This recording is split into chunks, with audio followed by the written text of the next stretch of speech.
ሰላም የእግዚአብሔር ቤተሰቦች ከማህበረ ቅዱሳን ቴሌቪዥን የዕለቱን አጫጭር መረጃዎች ይዘንላችሁ ቀርበናል።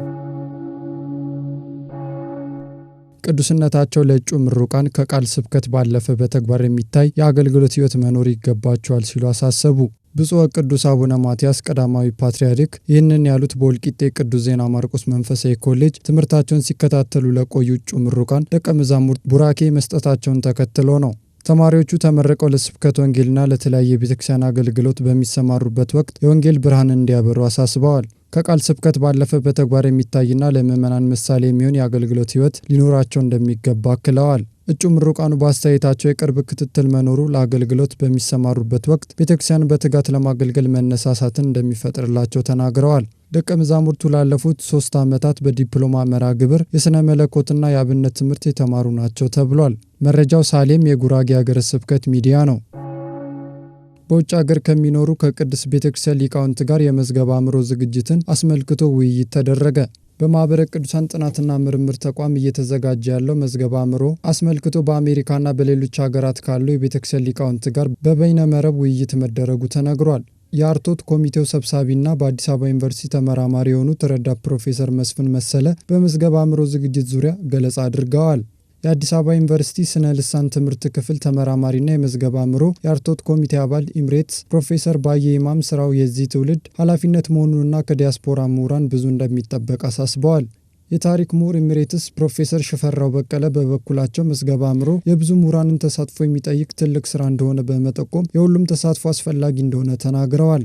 በተለይም በውጭ የሚኖሩ ኢትዮጵያውያን ጽሑፎችን በማበርከት የገንዘብና የቁሳቁስ ድጋፍ በማድረግ የበኩላቸውን ኃላፊነት መወጣት ይጠበቃል ብለዋል። በቅድስት ሥላሴ ዩኒቨርሲቲ መምህር የሆኑት ረዳት ፕሮፌሰር መምህር ዳንኤል ሰይፈ ሚካኤል የአታ አብያተ ክርስቲያናትን የመዝገበ አእምሮ ዝግጅት ወቅት በውጭ የሚኖሩ ምሁራኖች የነበራቸውን ድርሻ በማየት የእኛም ምሁራን ተመሳሳይ ኃላፊነት እንዳለባቸው አሳስበዋል። በውይይቱም ተሳታፊዎች በርካታ አስተያየቶችና ጥያቄዎችን ያቀረቡ ሲሆን ለእነዚህም በማህበረ ቅዱሳን ዋና ስራ አስፈጻሚ መምህር ዋሲሁን በላይና በአርቶት ኮሚቴ አስተባባሪዎች ምላሽ ተሰጥቶባቸዋል። ደቀ መዛሙርቱ የተሰጣቸውን መንፈሳዊ ኃላፊነት በታማኝነት ለመወጣት ዝግጁ መሆናቸውን ገለጹ። ብፁዕ አቡነ ገሪማ የጌዴኦ ኮሬና ቡርጂ ሀገረ ስብከት ሊቀ ጳጳስ በአንዲዳ የአዳሪ የአብነት ትምህርት ቤት ተገኝተው ከደቀ መዛሙርት ጋር ውይይት ማድረጋቸውን የሀገረ ስብከቱ የሕዝብ ግንኙነት ክፍል ገልጿል። ብፁዕነታቸው እንዳሉት በትምህርት ያገኛችሁትን እውቀት ለመንፈሳዊ አገልግሎትና ለምዕመናን መልካም አርአያነት አውሉት ሲሉ አሳስበዋል። ደቀ መዛሙርቱ በበኩላቸው የተጣለባቸው መንፈሳዊ ኃላፊነትን በታማኝነት ለመወጣት ዝግጁ መሆናቸውን ገልጸዋል። ከውይይቱ በተጨማሪ በማህበረ ቅዱሳን አማካኝነት እየተገነባ የሚገኘውን የአብነት ትምህርት ቤት ህንፃ የስራ ሂደትንና እየተከናወኑ ያሉ የልማት ፕሮጀክቶችን ተመልክተዋል።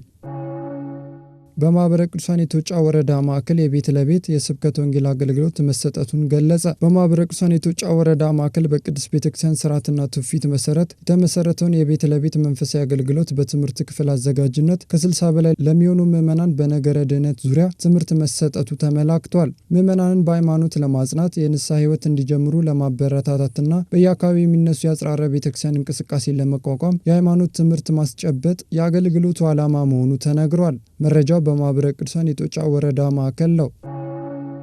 በካህናት ማሰልጠኛ መንፈሳዊ ትምህርት ቤት ለሚሰለጥኑ ደቀ መዛሙርት የአቀባበል መርሃ ግብር መከናወኑን የወላይታ ሀገረ ስብከት አሳወቀ። በሀገረ ስብከቱ ስር በሚገኘው የካህናት ማሰልጠኛ ትምህርት ቤት የሚሰጠውን መደበኛ የ3 ወራት ስልጠና ለመከታተል ከየወረዳው ለተላኩ 30 ደቀ መዛሙርት ብፁዕ አቡነ ይስሐቅ የሀገረ ስብከቱ ሊቀ ጳጳስ በተገኙበት የአቀባበል መርሃ ግብር ተደርጎላቸዋል። ብፁዕነታቸው ባደረጉት ንግግር ሰልጣኞች የሚሰጣቸውን ስልጠና በትኩረትና በስርዓት እንዲከታተሉ አሳስበው የወንጌል አገልግሎትን ለማሳደግ እየተሰሩ ያሉ ስራዎችን ለተማሪዎቹ ገልጸዋል።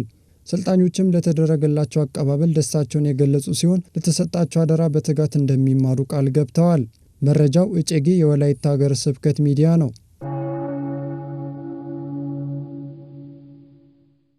ሰላም እግዚአብሔር ከሁላችን ጋር ይሁን። የዕለቱ አጫጭር መረጃዎች የእስካሁኖቹ ነበሩ።